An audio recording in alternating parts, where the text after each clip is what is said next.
அனைவருக்கும் மாலை வணக்கம். எல்லாரும் நல்லா இருக்கீங்க? எல்லாரும் எப்படி இருக்கீங்க? ஸோ என்னோட முதல் ஸ்பீச்சு நம்ம குடும்பத்தில் இது. ஸோ நான் அன்னைக்கு எடுத்துக்கிட்ட அந்த புத்தகத்தோட பேர் வந்து ஹூ மூட் மை சீஸ். எழுத்தாளர் வந்து ஸ்பென்சர் ஜான்சன்.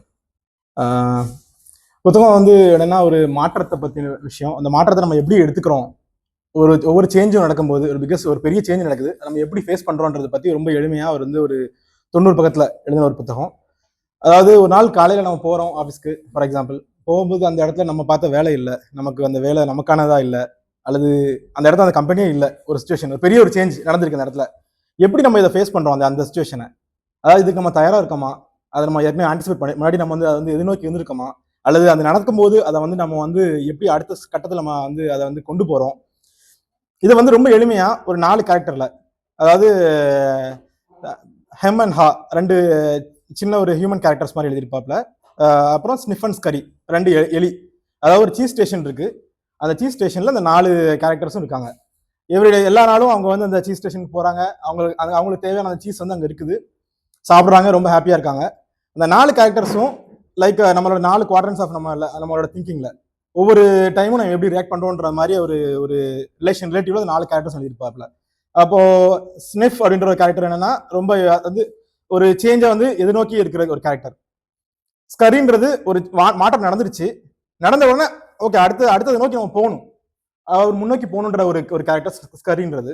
ஹெம் அண்ட் ஹா, அதாவது ஹெம்ன்றது வந்து நடந்துருச்சு, இது ஏன் எனக்கு நடந்துச்சு, எனக்கு மட்டும் ஏன் இப்படி நடக்குது, ஏன் மற்றவங்க நடக்கல, நான் இப்போ என்ன பண்ண போறேன், இல்லை எனக்கு இதுதான் வேணும்னு புலம்பிட்டே இருக்கக்கூடிய ஒரு கேரக்டரும்.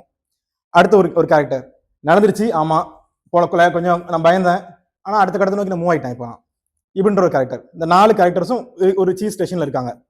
அப்போ திடீர்னு ஒரு நாள் எல்லா நாளும் அவங்க போறாங்க, நல்லா ஹாப்பியா அங்கே சீஸை சாப்பிட்றாங்க கொள்றாங்க. அதுக்கடுத்து திடீர்னு ஒரு நாள் அவங்க போகும்போது அந்த இடத்துல சீஸ் இல்லை அவங்களுக்கு. அப்போ முதல்ல அந்த 2 கேரக்டர்ஸ் சொன்னதுல ஸ்னிஃப் அண்ட் ஸ்கரி, இந்த 2 எலி, அவங்க ஆல்ரெடி அவங்க வந்து இதை வந்து எதிர்நோக்கி இருந்திருக்காங்க அந்த கேரக்டர்ஸ். ஸோ அதாவது ஒவ்வொரு நாளும் சீஸோட வரத்து குறையதை நோட்டீஸ் பண்றாங்க, சீஸோட ஸ்மெல் வந்து பழசா வரதை நோட்டீஸ் பண்றாங்க, சுற்றி நடக்கக்கூடிய மாற்றங்கள். அதாவது நம்ம வரும்போது இந்த நேற்று நடந்தது இன்னைக்கு இருக்காண்டு ஒரு சேஞ்ச், ஒரு அதாவது ஒரு ஓவர்லுக் சுற்றி போய் பார்த்துட்டு திரும்ப அந்த சீஸ் எடுத்து சாப்பிட்றாங்க. ஆனால் இந்த 2 கேரக்டர்ஸ் இருக்காங்களா, ஹெம் அண்ட் ஹான்ற கேரக்டர்ஸ், இவங்க வந்து எல்லா நாளும் போல அந்த சீஸ் அங்கே இருக்கும், நம்பிக்கையில் எல்லா நாளும் அவங்க போறாங்க.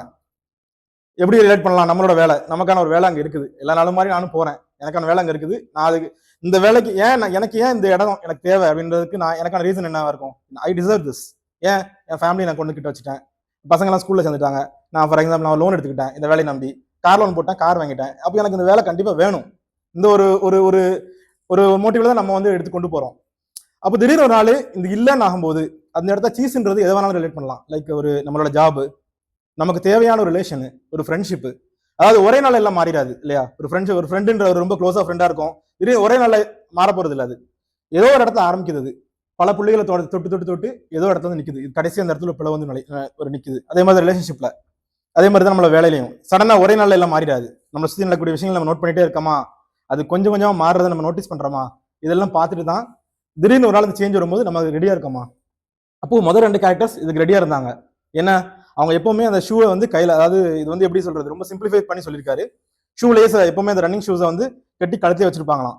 போகும்போதே ஒரு ரவுண்ட் அடிச்சு பார்ப்பாங்க, ஓகே நீ சீஸ் வந்திருக்கா, சுத்தி இருக்க அந்த எல்லாமே கரெக்டா நேற்று மாதிரி இருந்துக்கா, இன்னைக்கும் எதை சேஞ்ச் இருக்கான்னு நோட்டீஸ் பண்ணிட்டு அடுத்து உட்காந்து சாப்பிடுறாங்க. அவங்க அடுத்த 2 கேரக்டர்ஸ் அவங்க வீட்டை கிட்ட கொண்டு வந்துட்டாங்க, வீடையே அமைச்சுக்கிட்டாங்க பக்கத்துல. அவங்க வந்து எல்லா நாளும் மாதிரி அங்கே இருக்கும், லேட்டாக போகிறாங்க, சாப்பிட்றாங்க சீஸை, அங்கே ரிலாக்ஸாக இருக்காங்க, திரும்ப வராங்க, இப்படி எல்லா நாளும். திடீர்னு ஒரு நாள் இல்லாமல் போகும்போது இந்த 2ம் ஆல்ரெடி சீஸை ஃபர்ஸ்ட் 2 கேரக்டர்ஸ் வந்து சீஸ் ஆல்ரெடி பார்த்து வச்சுட்டாங்க, அடுத்த ஸ்டேஷனில் இருக்கிறத நோட்டீஸ் பண்ணிட்டாங்க, மூவ் ஆயிட்டாங்க. ஆனால் ரிமைனிங் இருக்கக்கூடிய 2 கேரக்டர்ஸ் வந்து சீஸ் எங்கே இருக்குன்னு தெரியாது.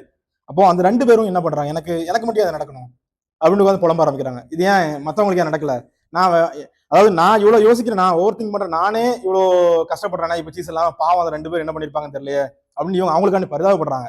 அதாவது நானே இவ்வளோ நான் திங்க் பண்ணி வச்சிருக்கேன், இப்போ எனக்கு இல்லை, நான் என்ன முடிவெடுக்க எனக்கே தெரியலையே, அவங்க 2 பேர் என்ன பண்ணிருப்பாங்க. அவங்க 2 பேரும் பெருசா யோசிக்கல, இல்ல ஓகே அடுத்தடுத்து பார்த்து போயிட்டாங்க அவங்க. ஏன்னா அவங்க ஆல்ரெடி ஒரு மாற்றம் வரப்போறத உணர்ந்து இருந்தாங்க முதல் 2 கேரக்டர்ஸ்.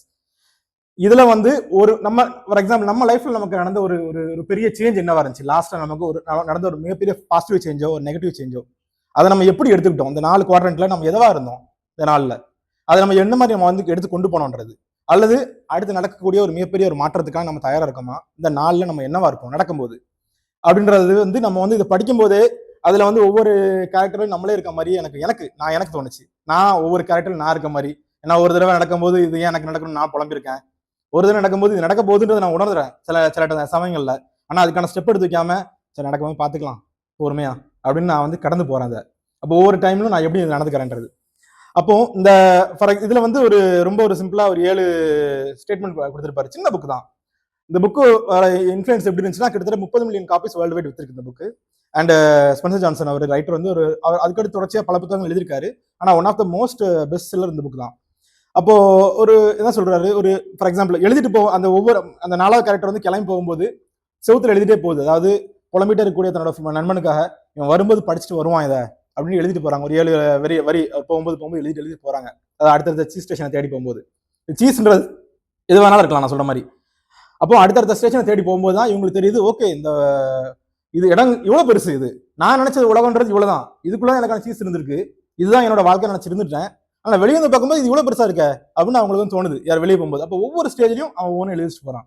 அந்த கேரக்டர் வந்து like what will you do if you are not afraid. ஒரு கட்டத்தில் அவனுக்கு தோணுது. ஒரு முடிவெடுக்க நான் வந்து யோசிக்கிறேன், ரொம்ப தயங்குறேன் வெளியே போகணுமான்னு. ஆனா நான் பயப்படாம இருக்கும்போது இந்த முடிவை நான் எப்படி எடுத்திருப்பேன், அதாவது நான் அடுத்து என்ன நடக்கும்ன்ற பயம் இல்லாதப்போ அந்த முடிவை நான் எப்படி எடுத்திருப்பேன் அப்படின்னு ஒரு ஸ்டேட்மெண்ட் எழுதிட்டு போறான். அதே மாதிரி அதாவது எவ்வளவு சீக்கிரமா நீங்க உங்களோட புது சீஸ் தேடி போறீங்களோ அவ்வளவு சீக்கிரமா அது உங்களுக்கு கிடைக்கிறதுக்கு அதுவும் ரெடியா இருக்கு அப்படின்ற மாதிரி எழுதிக்கிறாங்க. அதே மாதிரி என்ன சொல்றது, உங்களுக்கு the more you want the cheese, அதாவது உங்களுக்கு அந்த சீஸ் எந்த அளவுக்கு முக்கியன்றது, அது எந்த அளவுக்கு நான் அதை ஹோல்ட் பண்றேன் அப்படின்றது பொறுத்து. எனக்கு இந்த ரிலேஷன்ஷிப் வந்து எனக்கு எந்த அளவுக்கு முக்கியன்றது, அதை எவ்வளவு நான் வந்து அதை பற்றி பிடிக்க நான் விரும்புறேன்றதை வச்சு நம்ம வந்து அது வந்து என்ன சொல்றது கணிச்சுக்கலாம். இந்த மாதிரி பல சமயங்கள்ல பல இடங்கள் எழுதிட்டு அந்த கேரக்டர் வந்து போயிட்டே இருக்கு.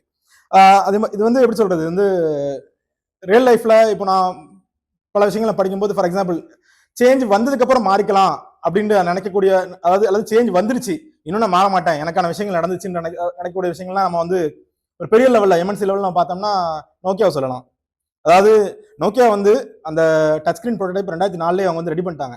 ஆனா இவங்களுக்கு இது போதும், இந்த மக்களுக்கு தேவைப்படாது அப்படின்னு நினைச்சிட்டோ, அல்லது நம்ம தான் இருக்கிறதே பெஸ்ட், நம்மளை தாண்டி ஏமாந்துட போறான் பொறுமையா பண்ணிப்போம், அதாவது அந்த மாற்றத்தை வந்து முன்னெடுக்காம இருந்ததுனால என்னாச்சு, ஆப்பிள் வந்துச்சு. ஆப்பிள் வந்தனால கடைசியா ஆப்பிள் வந்து அதோட என்டையர் அந்த ஸ்மார்ட் போனை மொத்தமா அவங்க இன்ட்ரோடியூஸ் பண்ணி மொத்தமா ஸ்வீப் பண்ணிட்டு போயிட்டாங்க. என்னாச்சு, நோக்கியாவோட சிஓ அழுதுட்டு இருந்தாரு இன்டர்வியூல. அதே மாதிரி கொடாக் டிஜிட்டல் கேமரா முதல்ல அவங்க இன்ட்ரோடியூஸ் பண்ணிட்டாங்க 1975. ஆனா இதை இன்ட்ரோடியூஸ் பண்ணா நம்மளோட ஃபிலிம் சேல்ஸ் குறையுமே, ஃபிலிம் வந்து அதோட சேல்ஸ் வந்து அவங்களுக்கு மேஜரா இருந்துச்சு, மொத்தம் இம்பாக்ட் ஆகாம சொல்லி டிஜிட்டல் கேமரா நோக்கி போகாம இருந்தாங்க. கடைசியில் என்ன ஆச்சுன்னா 2010-11 அவங்க வந்து பேங்க்ரப்சி ஃபைல் பண்ணிட்டாங்க கொடாக். ஸோ இந்த மாதிரி ஒரு மாற்றம் நடக்கும்போது நம்ம அதுக்காக தயாரா இருக்கோமா, அதாவது இப்போ கூட ரீசெண்டா ஒரு பெரிய மாற்றம் நடந்திருக்கு, இதுக்கு நம்ம எந்த அளவுக்கு நம்ம தயாரா இருந்தோம், அல்லது நம்ம இதை நம்ம ஆன்டிசிபேட் பண்ணோமா, ஃபார் எக்ஸாம்பிள் ஒன்னொன்னும் அப்படின்றத பத்தி நம்ம படிக்கும்போது ஒன்னொன்னு நமக்கு வந்து தோணும். இதுல புக்கை நீங்க கண்டிப்பா வாசிங்க. அதாவது எனக்கு பல விஷயங்கள் இந்த புக்ல வந்து என்னோட ஒத்து போச்சு நான் படிக்கும்போது. அதாவது புத்தகம் வந்து மாற்றம் வரும்னு சொல்லலை, மாற்றம்ன்றது கண்டிப்பா இருக்குது, ஒவ்வொரு ஸ்டேஜ்ல நம்ம வந்துட்டே தான் இருக்கு. அதை நம்ம எப்படி எதிர்கொள்றோம் பத்தி பேசுறது அந்த புத்தகம்.